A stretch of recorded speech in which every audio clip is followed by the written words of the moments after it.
The rift must have moved us to what? The closest confluence of arcane energy? Did we go forward in time or back, and how far? After you died, we could not stop the Elder One from rising.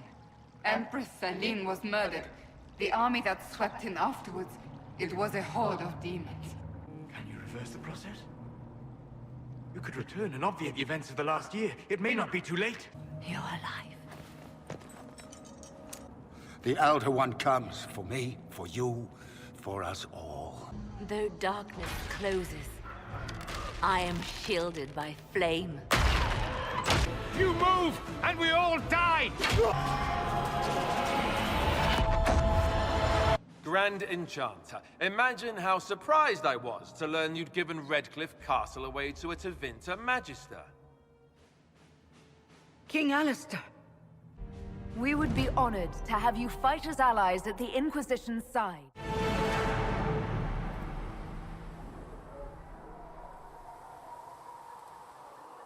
The Inquisition appreciates your assistance in this matter, Lady Corbin.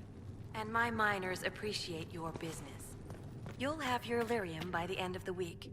I should tell you, Ambassador, the Chantry raised some fuss when they learned about our arrangement. The Inquisition must certainly seem an audacious idea to the Grand Clerics. We hope to convince them it is a necessary one as well. I'll take my leave. Good day. Who is she, Ambassador? A merchant. I thought we should reach out to the dwarves to secure lyrium for the Inquisition's mages. According to Lady Corbin, it raised the ire of the Chantry. How? Access to lyrium makes us rather more formidable than anticipated. We're becoming a challenge. Sadly, the remaining Grand Clerics appear to be consolidating the Chantry's power, instead of comforting the masses. Mage circles started falling years ago. The Chantry was troubled even before the Divine's murder. Yet many people continue to bear it great love. We will not benefit from its decline. Little but the Chantry ties Orlais, Nevara, Ferelden, Antiva, and even Rivain to a common cause. Has the Chantry truly promoted such peace? Andras's chant is familiar across kingdoms, a source of many shared customs. That is the crucial point. Common ground is the start of all negotiations. So if everyone listens to the chant, things will be smooth as silk. I did say commonality is merely a beginning, but it's an important one. We must learn to think beyond our own wants to secure peace in Thedas. Planning to steer the history of the world, Ambassador Montillier? I believe the Inquisition is already charting that course. Which brings me to a question, if you have a moment. The remaining Grand Clerics sent a missive inquiring about the events at the Temple of Sacred Ashes. They demand to know whether the Inquisition officially claims that Andraste saved you from the breach. If it were up to you, how would you reply? I saved by circumstance, not divine intervention. Yet as rumors your Andraste's herald grow, the Grand Clerics may not believe such a humble reply. A difficult situation, and I thank you for your answer. A good day to you. So we have gained the mages. Excellent. They should be able to seal the breach. You are certain you experienced time travel. Could it have been a trick of the Fade? I've been to the Fade before. I'd know it. Point taken. What an amazing gift. It is vital the Inquisition succeed to avoid the future you witnessed. I'm surprised you're not more interested in your own future. I know enough. If that future happened, then I, and Cassandra, Cullen and the rest, failed to stop this Elder One. Speaking of which, you should ready yourself. For? This Elder One. You have now interfered with his plans twice. Once at the Temple of Sacred Ashes, and now again at Redcliffe. A being who aspires to godhood is unlikely to ignore such an affront. Your open support for the mages likely earned you enemies. Our agents will monitor the situation. If the foes can be identified, we may still turn this to our advantage. You're not planning assassinations, are you? I was planning to unleash Josephine on them. She kills with kindness. Regardless, I applaud you for the courage to stand up for the mages. In Redcliffe, You sacrificed yourself so that I could return here. Of course I did. One small life in exchange for a second chance at history. I always loved a bargain. It was still a sacrifice, and still noble. And I would do it again. I'll leave you to your work. And what are we supposed to do, exactly? What you always do. Complain. We've already spoken with Commander Cullen. No one listens. We want better quarters. We want the Templars kept at a distance. And some respect for... This is not the Circle. You mages are our allies, not our wards. Act like it. How are we supposed to... Deal with it.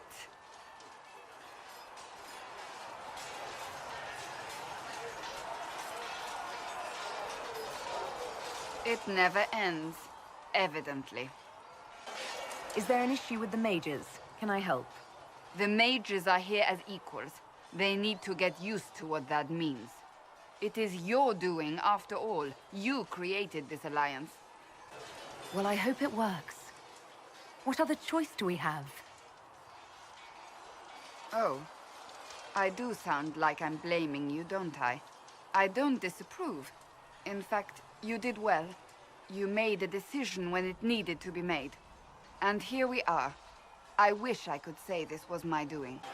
We wouldn't be here at all if you hadn't stood up against the Chantry. You're being kind. You're discounting your role in this. Let's close the breach. Then we can say how successful I was. The mages are ready to approach the breach. I pray this will be enough to close it. You weren't happy with how I brought in the mages. Do you have a problem with me as well? Of course not. I have no intention of endangering your alliance, but I must ensure the safety of those here. That concern extends to the mages. They are putting themselves at risk for the Inquisition, as are you. Any precautions taken are meant to aid you, nothing more. I hope you will accept them as such. Is there anything I should know? I'm glad to have the charges on our side. All's men are professionals, despite evidence to the contrary. That's all for now. Should you require anything, I'll be here. The Inquisition supports free mages. What's next? Elves running Halamsharal? Cows milking farmers? I take it you don't agree. On the contrary, I approve. Heartily. I do wonder if you've considered what this support of yours will do. For mages in general, I mean. The Inquisition is seen as an authority. You've given southern mages license to, well, be like mages back home. What would be wrong with that exactly? Nothing, at first. Thing is, the Imperium was once just like the South. Templars, proper circles, all that rot. Then it changed, by inches. Not that this is reason to oppress us. Still, my homeland should be a cautionary tale, not a source of inspiration. It occurs to me that I barely know anything about you.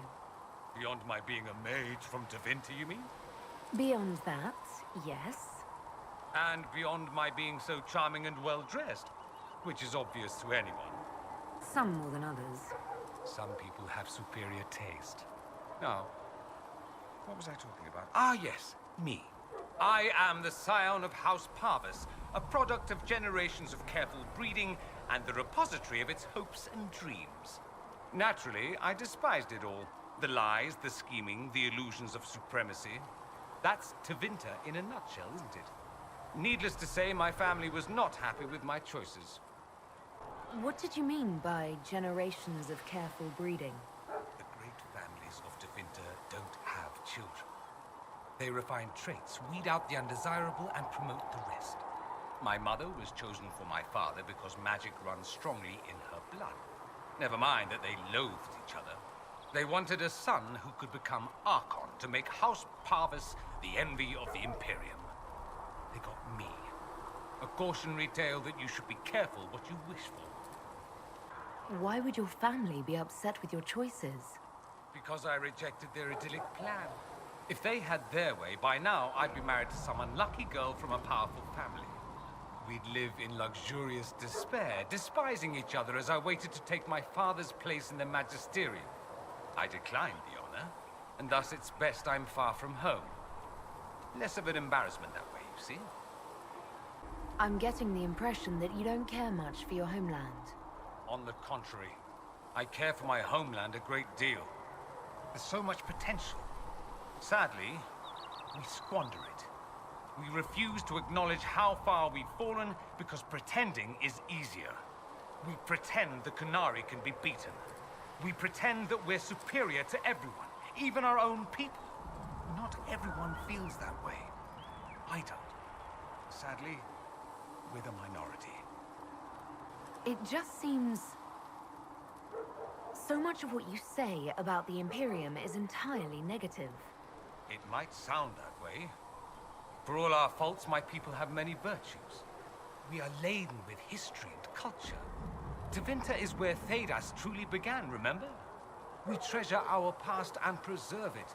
You can walk down a side street and find nothing built during the modern ages. And despite appearances, we care deeply about everything. We have no reserve, not in war and not in love. If I truly believed my homeland was beyond all hope, I wouldn't miss it so much.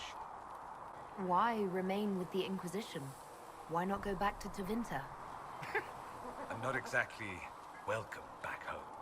Not that it matters, I'm quite accustomed to being a pariah. It adds to my charm. I can do more for Tevinter here. If the Venatori succeed, it'll set my homeland back 1,000 years. I'm sure some magisters would disagree, but that's why we kill them. I think I've heard enough. That's too bad. I never tire of talking about myself. I'd like to ask you about Tevinter. Ah, yes. Everyone outside the Imperium always seems quite fascinated by it. Probably why they come up with so many ridiculous tales. Flying cows over Minrathous. That's madness. All right, that one's actually true, but the cows didn't have wings. I digress. Anything in particular you wanted to know? Just how often is blood magic used there? Oh, not at all. Not at all. That's what any magister would tell you. They'd be convincingly offended by the notion, too. Of course, what people call blood magic here, and what we consider blood magic, are two different things. What's considered actual blood magic in Tevinter? Blood magic isn't inherently dangerous. Using your own blood or that of a willing participant, what's the harm? The problem is that what's permitted only gets you so much power. And what if you need more? You always need more. That's where we get into sacrifices and demon summoning. None of that is done. Not officially. Behind closed doors, it's a different story. Real blood magic can give you an edge, a leg up against your opponents. It's safe to assume that any mage of rank does it. The rest are quietly shut out of power, to put it bluntly. You'd think the Templars would object. I imagine they did, long ago. Once, their investigations might have been sincere. Then their balls were cut off. Too inconvenient. Nowadays, only the friendless are accused. Most of them probably innocent. There must be some mages who oppose this. Of course. I do. I'm not entirely alone. Occasionally, there'll be a magister who makes noise, and then the reform talk begins. All very patriotic. Meanwhile, that magister will be quietly shunned. Chances are, surprise, it's learned he was a Maleficar all along. Most learn to keep quiet. Me? I enjoy the allure of pariahhood. Anyone who talks about the Imperium mentions slavery. It's the center of the slave trade. Ah. That is true. And did you have slaves? Not personally, but my family does and treats them well. Honestly, I never thought much about it until I came south. Back home, it's how it is. Slaves are everywhere. You don't question it. I'm not even certain many slaves do. You think slaves like it that way? Don't be ridiculous. I didn't say they like it. It's all most of them know. In the south, you have alienages, slums, both human and elven. The desperate have no way out. Back home, a poor man can sell himself. As a slave, he could have a position of respect, comfort, and could even support a family. Some slaves are treated poorly, it's true.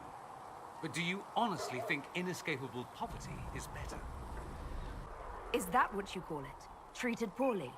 Abuse heaped upon those without power isn't limited to Tevinter, my friend.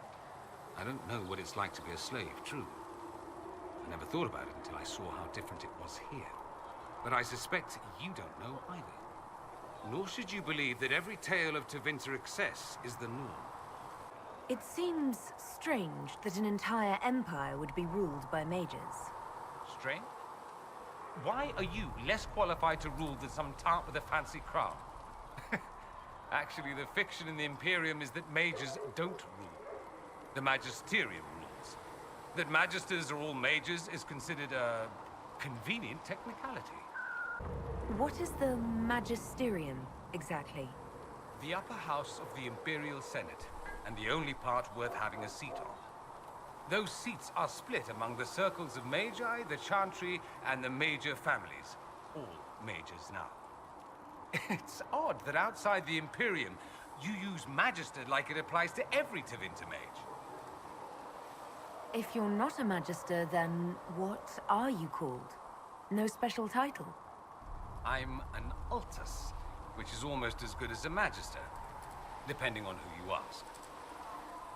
I've never heard of an Altus. Upper class. Those families who trace descent from the Dreamers, the first prophets of the old gods. If you're a mage and you're not Altus, then you're later, lower class. If you're not a mage at all, you're Separati. That's everyone else. We do love our fancy words. I thought the Archon ruled over the Imperium. Well, yes. Technically, he can overrule laws passed by the Magisterium, but that never happens. Even so, he gets to appoint new Magisters, which means all the families vie madly for his favor. Thus, the Archon gets invited to all the parties. The truest path to Tevinter influence, let me tell you. If it's a fiction, that means mages do rule then. Yes and no. Let me put it this way. Mages do rule, but not all mages are equal. If you're not from the right family, chances are you don't rule anything. Maybe you're even a slave. The idea that anyone could be a mage, however, keeps the masses placated. Can anyone be a mage? Technically, the potential runs mostly in bloodlines, but it's been known to happen. More importantly, commoners believe it can. Tevinter legend is chock full of mage heroes from humble origins. So they hold out hope. Someday my son or my son's son will be a mage. Someday. Poor sods don't realize that means he'll be a quaestor at the arse end of the 100 Pillars, at best. Being a quaestor isn't a good thing. I imagine the average non-mage likes to think so. Counting numbers and shuffling papers all day is better than many occupations after all. If you're a second-class citizen among a pack of piranha, however, your outlook changes. Let me ask you something else. Of course. There's an Imperial Chantry, isn't there? With its own divine. You people aren't supposed to talk about the Black Divine, are you? If you mention him outside the Imperium, people make that face, like you're urinating in public. But yes, we do have the Chantry, or a version of it. Night and day comparing it to yours. Is the Imperial Chantry so different from ours? Not in theory. The main difference is in the whole magic is meant to serve man, not rule over him business. Back home, ruling the unwashed masses is serving them, for the good of the Imperium. Perhaps it started with good intentions, but these days it's academic. The circles are in command. There are circles of magi in the Imperium. We don't have dismal little mage prisons, if that's what you mean. They're academies, prestigious ones. We have Templars as well, but they don't cancel spells or whatever your Templars do. They're soldiers. They don't use lyrium. Ha! As if there'd be any left for them. They watch for abuse of magic, yes, but only those who are weak or who fall out of favor get dealt with. Mostly they enforce the Magisterium's edicts. The Chantry smiles and nods from the sidelines. Do you really call him the Black Divine? We don't call him that, oh no. In the Imperium, he's the true divine. The woman sitting on the sunburst throne is some backwater pretender. It all stems from a disagreement over Andraste. Marvelous, isn't it? Why would they disagree over Andraste? It's not my field of expertise, but the Imperium believes Andraste was a mortal woman, a mage. Down south, they say, no, she's the bride of the Maker, ascended to his side, divine provenance, a blah blah blah. We feel better believing Andraste was one of us. Makes executing her less damning, you see. So we elected a man as divine, the South declared war, and we've been feuding cousins ever since. So, the Imperial Divine is always a man? All the better to distinguish him from that other one, yes. Don't think there aren't a number of female magisters who bristle at that. Why can't they be divine after all? Same reason you never see a man on the sunburst throne. Because that's how it's always been done. Excellent reasoning. Do you consider yourself Andrastian? The big question. It might surprise you that I do consider myself Andrastian. I simply do not believe in the Chantry. It is a relic, whether back home or here in the south. Something from a bygone age desperately clinging to relevance. It's not an opinion that makes me popular. I share your opinion, actually. That's not surprising, considering what the Inquisition represents. I'll say this. I may not believe in the Chantry, but I believe in you. In me? That the Maker sent you, whether through Andraste or fate. Cassandra is not wrong. You are what we needed most at the moment we needed it. That's what they will say in ages to come. I'm not sure about that myself. Doubt is good. I like doubt. It will keep you sane. Me? I've seen too much to believe I know everything. The world is bigger than I am. Even bigger than you. It laughs at all the things we think we know. The Maker doesn't need me to believe. But I do. The thought of no one at all watching out for us is too frightening. Let me ask you something else. So many questions. I'm wondering if the Imperium would be a useful ally. I'd think you'd be more concerned whether or not they'd support the Venatori. They won't. At least, not officially. They'll disavow all knowledge of dangerous cultists. Secretly, many magisters will rejoice at the idea. And if the South falls to chaos in the meantime, all the better. It would be in the Imperium's best interest to help. Surely it could use allies. I think the Imperium gave up on the idea of allies a long time ago. We've been fighting the Qunari for what, 200 years off and on? It's a point of pride that we go it alone. They'll sneer at the South behind their silk handkerchiefs and say, "You've had it easy for far too long." Let's not forget that the Inquisition seems to be an arm of the Orlesian Chantry. Anathema so far as they're concerned. We're not part of the Chantry. The Chantry opposed the Inquisition's formation. You think that matters? Don't be silly. The Herald of Andraste. Your very title smacks of the Southern Chantry. You may as well be a heathen. I think they're far more frightened what you'll do if you succeed. That's all I wanted to know. Fair enough. Have you gone to see Alexius yet? He's in the cells. Not yet, no. I saw him before they locked him up. He looked despondent, broken. Not the man I remember, nor the one I want to. I suppose the Inquisition will judge him eventually. I wonder if there's any chance they'll show him mercy. He hardly deserves it, but for Felix's sake. I can't help hoping there's something left of the man I once knew.